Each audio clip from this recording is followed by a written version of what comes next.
in wood, it would have had a thatched roof. Okay, now you can see on the wall behind you, you can see some indentations in the wall. This would have been where the ceiling was. Okay, the ceiling would have been made of probably oak beams, and in many cases in buildings like this, the priest would actually live in the roof space between the ceiling and the roof. Okay, so literally living above the shop.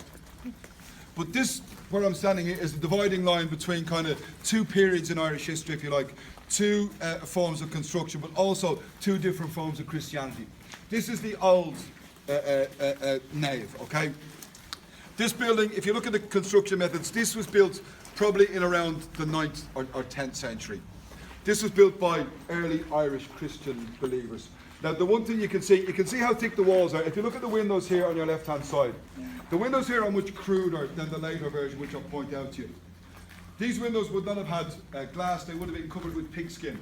And very often on the interior of these walls, there were brightly painted scenes from the gospel, okay, to kind of make the building a little bit brighter. Because when you think about it, this would have been an incredibly dark, gloomy building. When the Anglo-Normans came to Ireland in 1171 from England, they brought organised Christianity, Roman Catholicism with them. And they extended this church. Now you have to remember, at its height, the population of Glendalough was between 500 to 1,000. So this was an incredibly impressive building for a community so small. But this is the later building. This is the addition of the chancel and the chancel arch. Now, chancel always faced east. This is the rising sun. And if you look at the sophistication of the windows, both the one behind us and the two at the side, and compare them to the Irish kind of early Christian form of construction.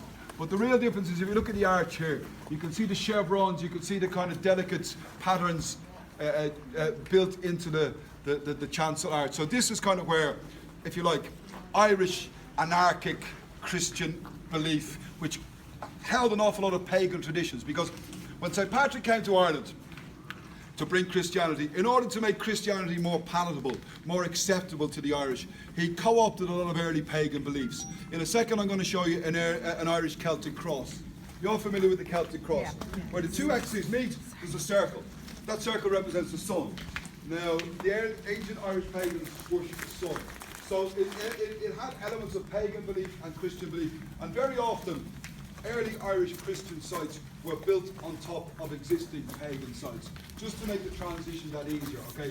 Now, you would worship the sun, wouldn't you, if it only came out twice a year? So that's one reason. But if you look behind you, in the corner, there is what's known, in Catholic churches today, you have the tabernacle or the altar.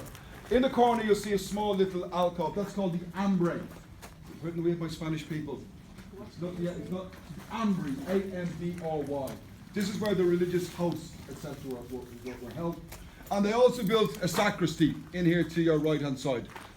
I don't mean to be crude, but a kind of a dressing room. It's where the priest could prepare for Mass. But the real kind of pièce de la résistance is this beautiful window just behind us. Now, this is made of limestone. Okay, and if you look on the top, you can just see the beginning of stalactites, which begin to form on the very top. Okay, so this is probably from the end part of the 12th century. Now, my friends from the UK, it's said that this limestone is actually brought here from Bristol. Okay, now, for those of you who don't know your geography, Bristol is almost in a direct line across the coast from Wicklow. So this limestone would have been quarried in England, put on board some kind of vessel, floated across the Irish Sea, and then floated upriver to be brought here. So it will tell you how important this building was, that they went to such trouble, for the glory of God. Okay, now, you might be able to see there are grave markers on the outside. These were brought in because of the danger of them being destroyed. But there are people actually buried here. This church would have been obsolete from the early part of the 17th century. From about 1606, the site itself was.